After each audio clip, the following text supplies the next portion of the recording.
Our final panel of the day, of our first day of this conference, will also be incredibly strong because we are now moving to recognizing the role of women in the evolving security landscape. Now, this is a panel that will be led by Hannah Neumann. She is the member of the European Parliament, and she is also a founder of the She-Curity initiative. Hannah will tell us a little bit more about that at the beginning of her panel. This is a session in partnership with the Heinrich Böll Stiftung organization. So please, a big round of applause for our next panel.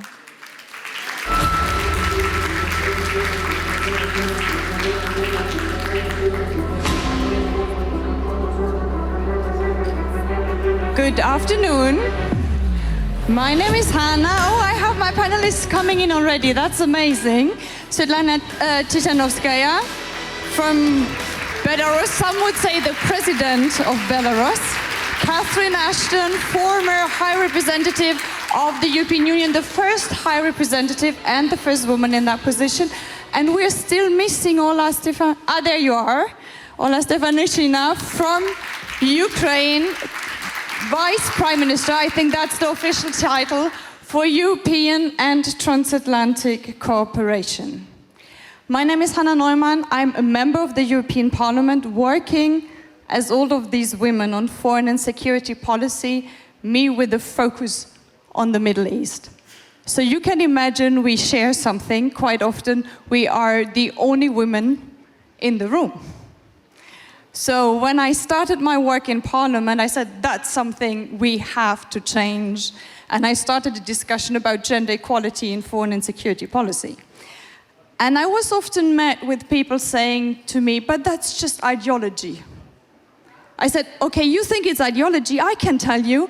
Quite often I'm the only woman in the room, and I know another woman who's the only woman in the room, and I know another woman who's the only woman in the room.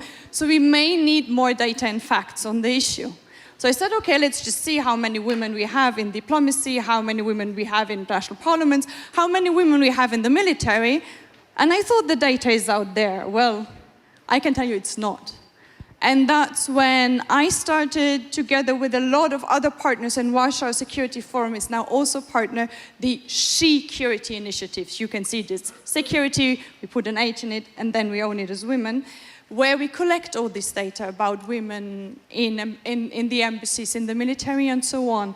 And let me just share with you 4 key findings that maybe set the stage also for the discussion that we're having now. The first one, 22 years after Resolution 1325 on women, peace and security, we have very little data on what did we actually achieve in these 22 years. We know so little about how many women we have in this field. The second one is, the higher the level gets, be it in the Ministry of Foreign Affairs, be it in the military, the fewer women we have, and this is only slowly changing over time. Third fact, things are moving very slowly. Everyone agrees on a rhetorical level that we need more women, that women make peace deals last longer, involvement of women makes societies more peaceful, but still we are moving incredibly slow.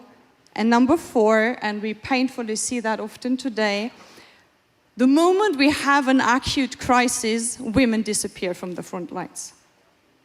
And that's why I'm so happy to have this panel here today with 3 women that actually break exactly this pattern.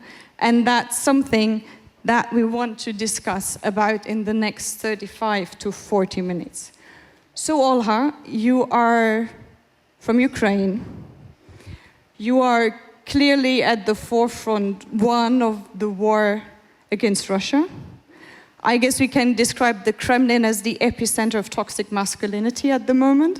If you see all these marches and these men and how they are trying to symbolize power, which apparently they have to a far lesser degree than they thought. What did the outbreak of the war do to the role of women in Ukraine, but especially women in leadership positions in foreign and security policy? Well, thank you so much. Indeed, it's a very interesting angle of discussion. And before this full-scale war, I was in charge of Euro-Atlantic integration and gender policy. And we've been doing a lot to integrate the gender component into security and defense sector, as well as address various loopholes in the government policies related to gender. So a part of the positive part of this mandate, I've also been subjected to many critical moments. So by the time the full-scale war started, I also had a very strong element of resilience towards anything which might destabilize me as a leader, as a politician of the country in war. But 3:30 in the morning on 24th of February, there's been a few minutes to make all of the decisions which has led us to where we are. So, there's been a few minutes to decide that, okay, there is a full-scale war. It has started. My house has been bombed. My family has not been safe. The martial law is to be introduced very soon. So I made a decision, okay, I step in. So, and this was the moment where, starting from that moment, there were no limits at all. There were no limits in anything related to somebody I have to outreach to get more military support, to inform of the current situation, to hold any negotiations, or even file the application for EU membership on a fourth day of war. So there were no limits, and basically there were no time for any reflections whether they took place or not on the elements, whether somebody is ready to hear you, are you mandated enough to raise some issues. So the tone and the energy with which we were pushing for everything we were didn't really give any leverage for hesitation. So these were the time when there were no red lines, no limits to reach anything which will allow us to succeed on a front line, to survive, and to help my country and armed forces to be more effective. But the feminine element of this war is of particular importance because most of the women had to safeguard their families. They were fleeing out of the country. They were not ready to go on a far front. And a very separate part of what I've been doing over the first weeks of war was tasking women who were outreaching me, asking what I can do, how can I be useful? And this was a very, very important element because dozens and hundreds of women were mobilized to be volunteers, mobilized to advocate for political support, and we were just a real front. And by the way, 15,000 of Ukrainian women has started to take part as active fighters in the armed forces of Ukraine. So everything we've been building before the war has made us just stronger. You mentioned many women entered the military, but I can say from my perspective, I also see many Ukrainian women actually traveling abroad to do the negotiations, the hard stuff about arms deliveries, about NATO accession. So this is a picture that's also new to us, but it's good to see that, well, as you described it, there's this moment you have to make the decision, you go, and that changes your life. I guess, Sviatlana, you can relate to that one. Huh? There was a moment in your life when your husband was put into prison and you decided to take over the campaign. You have been faced with vicious comments also regarding your gender. I remember Lukashenko saying, well, but she's just a housewife, she can't be president, and then you won the elections. Can you relate to these experiences, and what does it mean? How does it change you being at the forefront, but at the same time being a role model for many women back in Belarus, but also those in exile? So, first of all, what I understood from my experience is that women are much stronger than they might seem. Because when I had to make this decision, you know, to support my husband, it was a very difficult decision. I was rather scared because I knew about the regime, I knew about the methods of fighting, but it was important for me to show that I have strength to counter to this regime, to counter with the violence in Belarus, and I continue to fight. You know, it's difficult. My everyday life is full of pain, is full of fear. Fear for those who are detained, who are being tortured in prisons.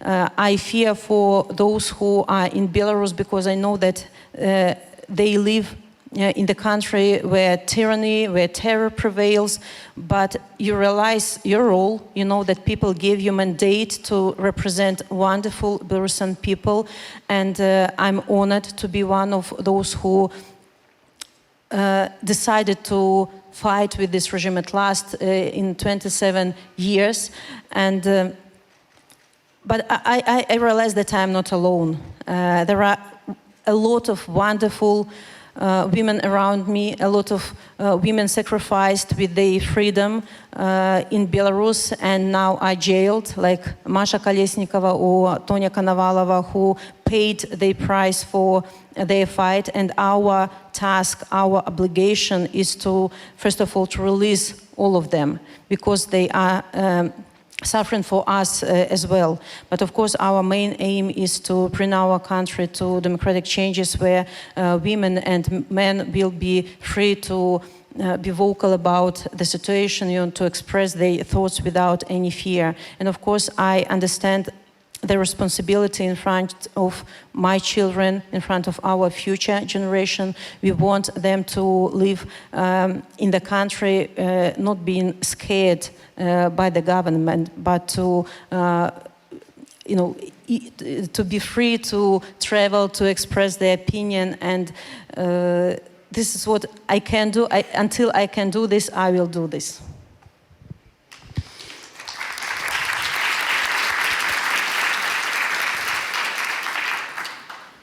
And it seems to be often the thinking about our children that make us do these steps that don't come natural, but we feel like now is the moment we have to do that. Catherine, you have been working on so many conflicts around the world. I'm so happy to have these two colleagues here with me who are fighting at the front line, not just for women's rights, but for democracy and freedom and the future of their countries. Yet we don't see too many women in these leadership roles.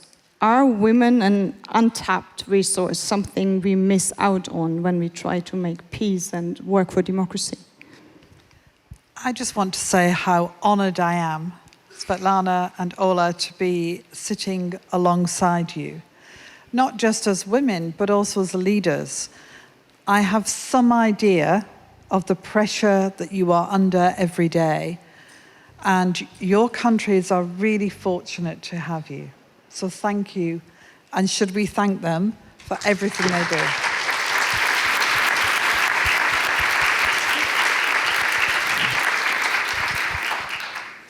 In my experience, there are women who come forward and who are part of the fights for democracy, for freedom, for human rights. I saw that so often in my time as High Representative in Belarus, in Ukraine, in the Middle East, in the countries affected by the Arab Spring and beyond. But too often, the women who were prepared to be on the front line were then told to go home. I can remember talking to women in Egypt who said, "We have been here for weeks. We have fought alongside our brothers, our husbands, our fathers, our sons, our cousins, to get the kind of future we want. And now they tell us, you've done. It's time to go home." We still do not build into our thinking about negotiation and the future of nations the fact that women bring a perspective that is at least as valuable as any man's perspective, but also that the best team to negotiate or to put forward ideas for the future of a country and to build a nation are men and women working together. And until we really address that, Hannah, we will not have resolved this conflict at the heart of what we try and do. We can pass UN resolutions, we can say it's true, but we will still find ourselves dominated in most of the situations that I've experienced of negotiation by a world that is essentially designed by only half the population. And so these women are to be credited. But our job at this conference is to make sure that as they build the future of their countries, that they're at the forefront of building the future of their countries and that they remain in that position in the future.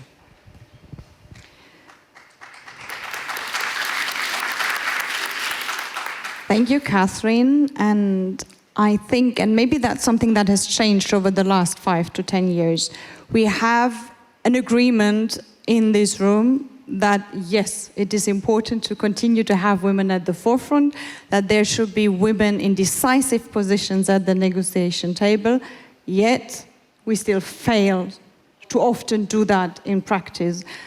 One example that has been very emotional for me was the situation in Afghanistan, where we have these incredibly educated, well-networked, smart, outspoken women, and already the negotiation between Trump and the Taliban ignored them. Then they were even more ignored in the peace talks that collapsed, and now they are completely absent, in exile, reduced to their role as being a refugee and not tapped on as the incredible resource they are.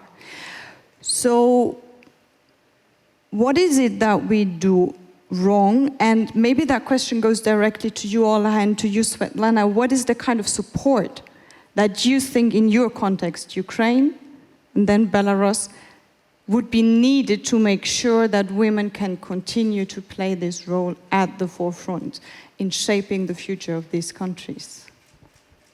Maybe Olha, you, and then to you, Sviatlana.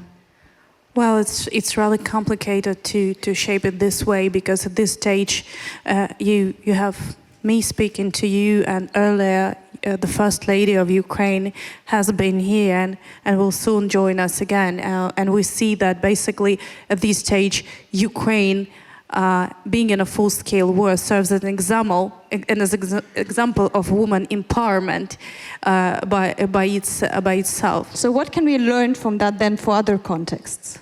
So I think this is exactly something which Catherine said, that we should recognize that sometimes men fear to recognize that woman has an equal rights, and sometimes it's happening in a way that men in politics act as if you are having a mandate and doing something, like as if they allow you to do something that you think is important.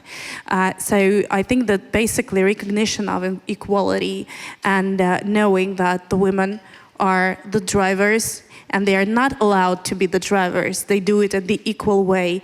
And basically, I think the second lesson to be learned is the preparedness.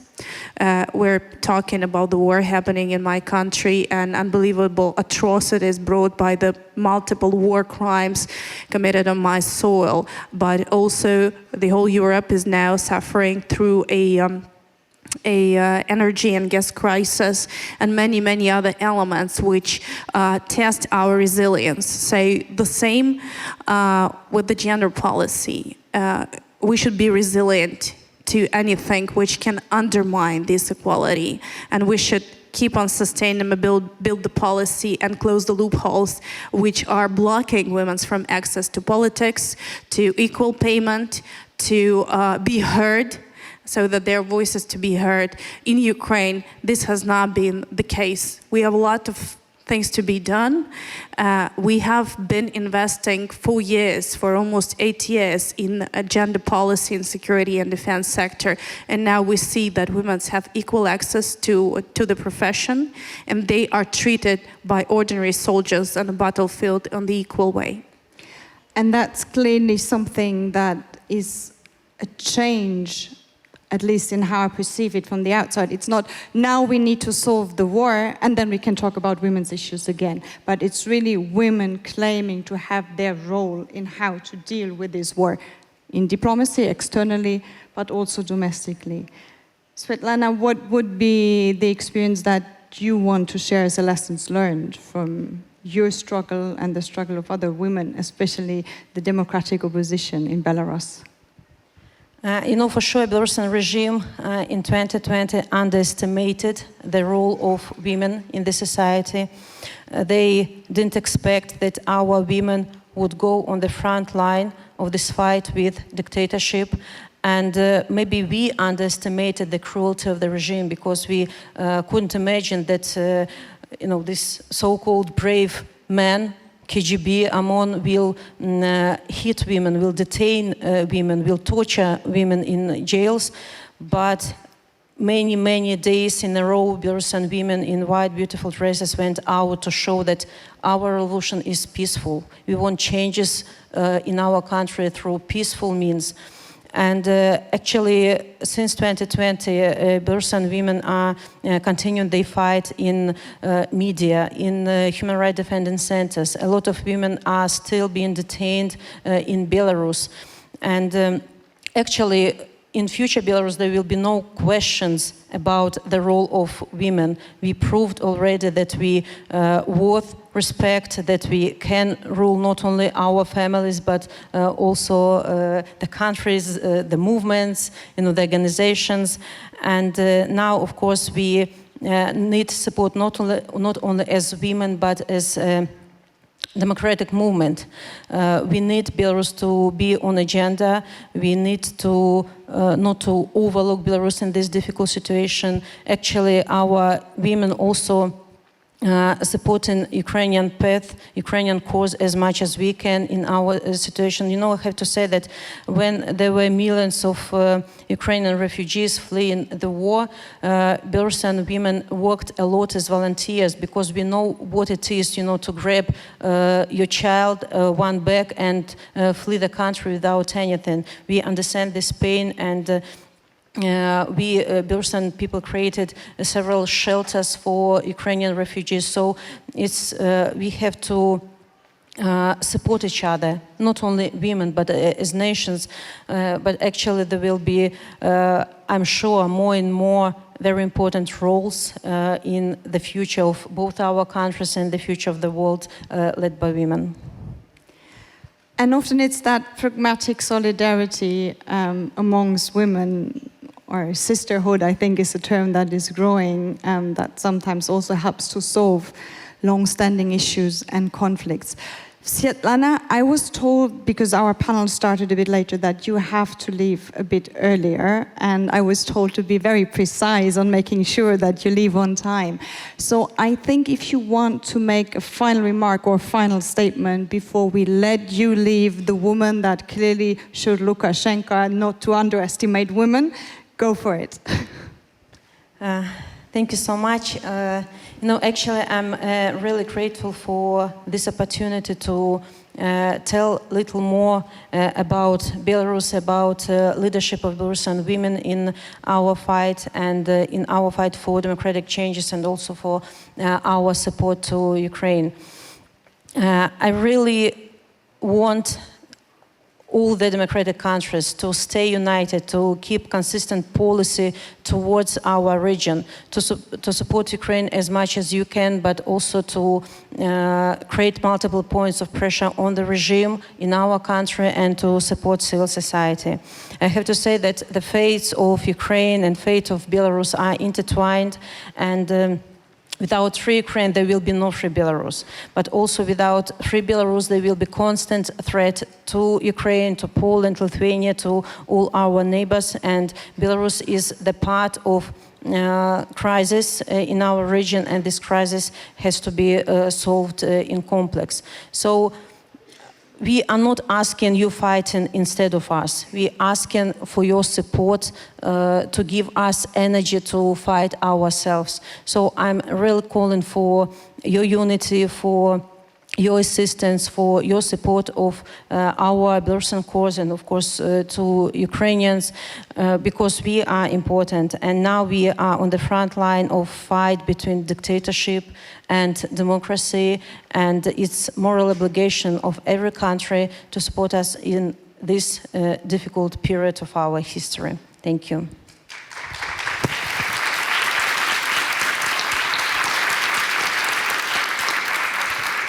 Thank you for these very clear words, and yes, you are free to go. Thank you for being with us here on stage today, Sviatlana.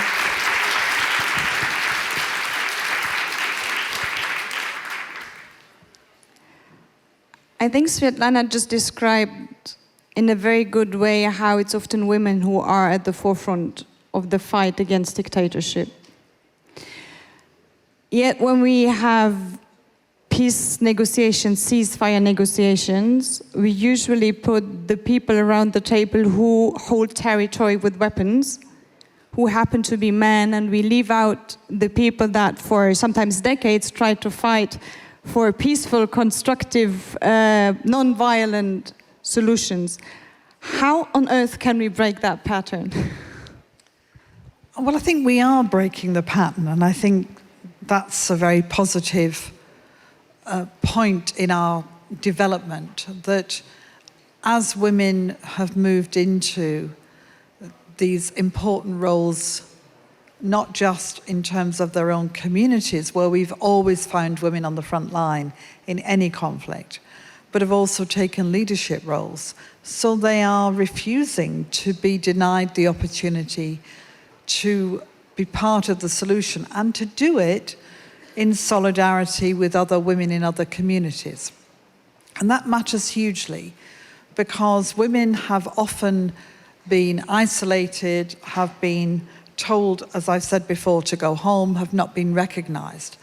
When they can work together, there is a greater chance for them to be able to put forward not just the case for women, but also the case for their communities and for their country. I could take you to a very dusty part of Mogadishu in Somalia and show you a group of women who for 15 to 20 years have been fighting Al-Shabaab and have been working together to try and build their communities, take their children away from becoming child soldiers, and have worked out how to, if you like, have their own form of government. These women are now at the forefront in Somalia of trying to help the building of their nation. I can take you to places all over the world where you see women increasingly active and engaged and refusing to be told that they should simply go back to their homes. And I can also see a recognition in the international community that one of the ways to ensure success in any negotiation, mediation, any attempt to build a future is to make sure that interwoven within the agreement is a recognition that it's women and men working together that build societies. The different perspectives, the different experiences, the knowledge, the understanding, the depth of the work that has been done, I would argue particularly by women, is something that can build that future more successfully. So I think we are at the beginning of that change, and it's thanks to women like the women I'm sitting next to, including you, Hannah, for your work, that the differences are really being made, and I can see that. Thank you, Catherine. And now we were up here on stage being 4 women discussing about how women can have a bigger role in foreign and security policy. I'm happy that we have at least some men in the audience. Sometimes when we have this kind of discussion, we don't even have men in the audience. So thank you for being here. But I mean, it's one world and it's one peace. So Olha, from your experience, what kind of role can and should men play in making sure that, well, women sit on the table, women feel comfortable, women speak up, and that we reach the kind of change also on the decision-making tables that we need to build a sustainable peace? Or even reach a situation where we can discuss about this? You know, it's already been confirmed by all the UN states that women plays and could play a very specific role in issues related to a peaceful settlement of various conflicts. And based on this understanding, there's been multiple elements of the policies enshrined. And I want to have all of us a very simple parallel. One of the most fascinating things the whole world discovered about Ukraine when the full-scale war started, a part of our magnificent armed forces and a management of our defense by President Zelensky and Chief of Command, is the resilience of our administration. From the first bomb shelled on our land, we remained fully operational. The government, the parliament, all the local institutions. We've been investing in this resilience for years. Since 2014, when the Crimea has been annexed and the war started in Donbass. So we have building preparedness for anything. And I think when we're talking about the equality and equal access to things, it's also building the resilience. It's not about personalities, whether like men are better than women or women are better than men. There's been a time in our history when there's been a significant inequality, and we should, on each of every nation, build this resilience and close these loopholes of inequality in our procedures, legislation, and not put like women's versus men. It's some part of our history which needs to be corrected. And it's not always easily seen that, for example, until the last year, Ukrainian women in the armed forces didn't have the feminine shoes. You know, this is something that men in the command wouldn't think that is important. You know, and now it has been changed and it's not a case anymore. So building resilience by sustainable policies is the only way to move through. But also, I'm particularly proud that now Ukraine is leaded as an example of the woman power. I see here Olha Айвазовська, Ганна Гопко, Dasha Гайдай, Олена Тригуб. These women has been caught in the middle of the war in the various places, in a various situation, but they've been preparing Ukraine for the membership in EU under the bombshells, mobilizing hundreds of people, advocating and nearly squeezing the necks of the US Congress to provide Ukraine with the military support, and everything has been there. So there is no for an answer for Ukraine, for Ukrainian women. When something depends on us, we do it for 100%, without any cliche, without anything that might stop us. And I think this is the best example of empowerment, but also all of the things we managed to do right now. And particularly my physical presence here is possible because we remained resilient, because we laid a very strong background to be where we are. Thank you.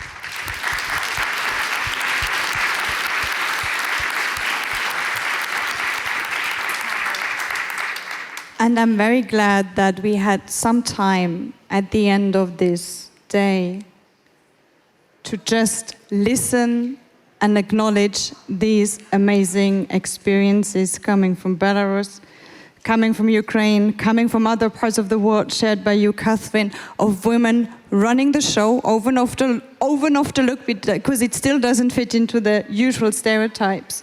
But they are there. They are changing the course of history. Both of you do. I'm very glad I was allowed to sit next to you. And political decisions get better the more diverse the people are who make them. Not because women or men are better, not because colored or white people are better, but because if we bring the diversity to the table, the political decisions get better. It's something that has been acknowledged a lot already in the private sector. It's time that we acknowledge that broadly, especially when we discuss about the future of societies and about war and peace. So thank you both of you for sharing this panel with me, and I hope you enjoyed it. And there will be an award ceremony, I was told, in a few seconds. So please stay here to pay your tribute to the awardees, and thank you for being with us for the last 40 minutes.